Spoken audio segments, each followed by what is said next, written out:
talk a little bit about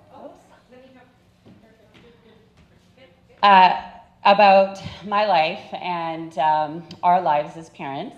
And one thing that Christine didn't mention in my bio is I'm actually aspiring to be an expert in juggling.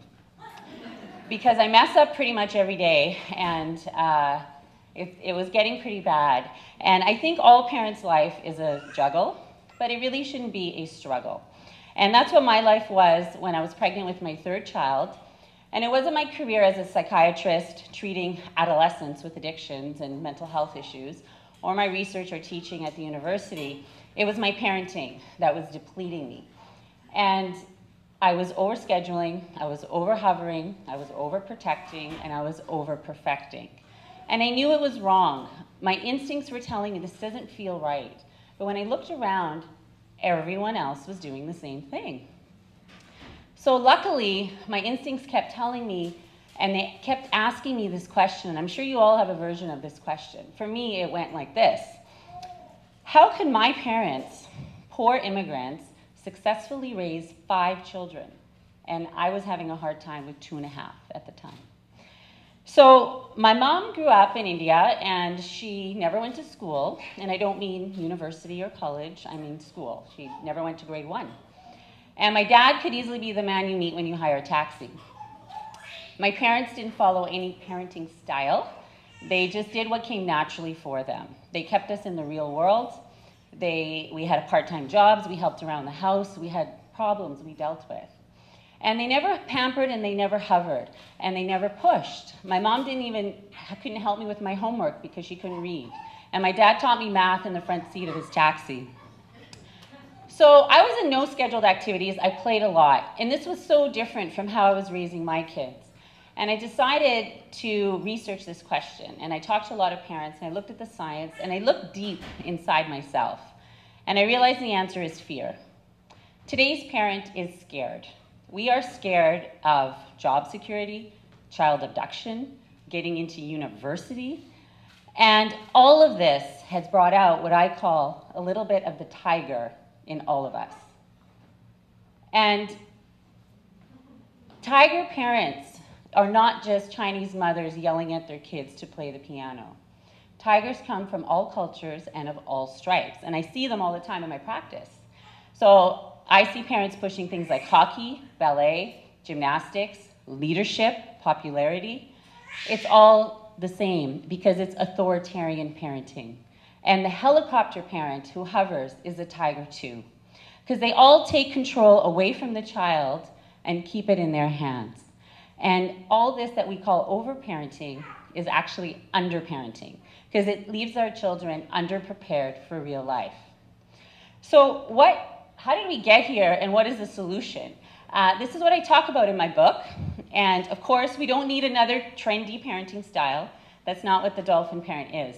The Dolphin parent is the one thing that will help all parents from all cultures with all children all the time. And that is our parental instinct. It's worked since the beginning of human history, and it will continue to work. This method, it's based on Mother Nature's method, and it's based on human biology.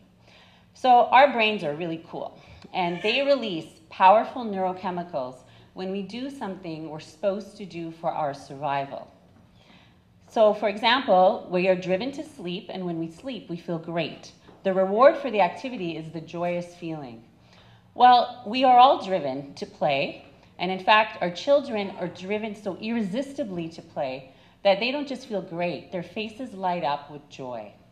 So when we think about this, why would Mother Nature reward us so heavily for play? Why is there so much dopamine being released when those kids play?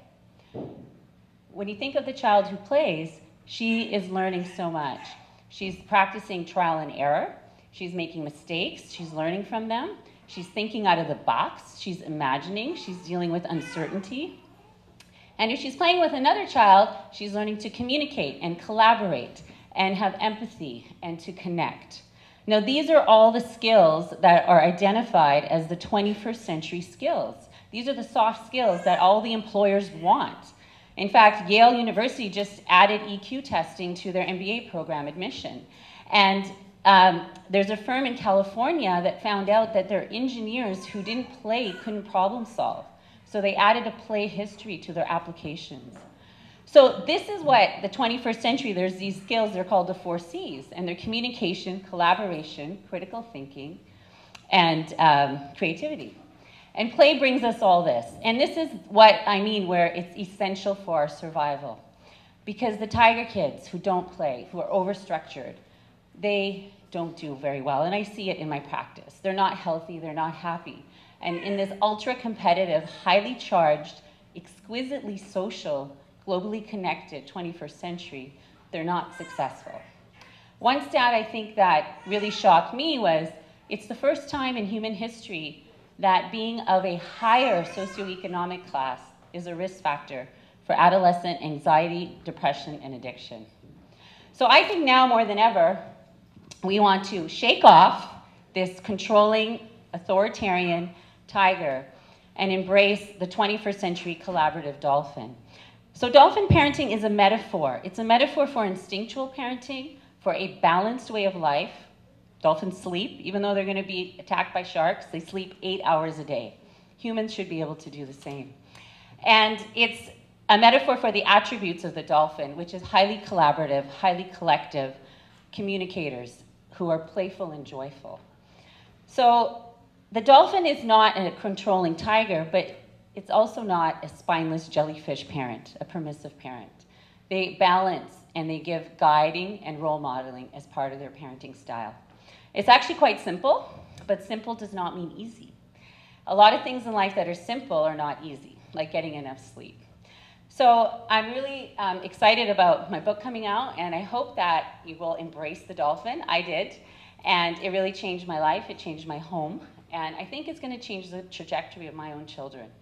So thank you very much. Come and talk to me later. I would love to hear more and hear your thoughts.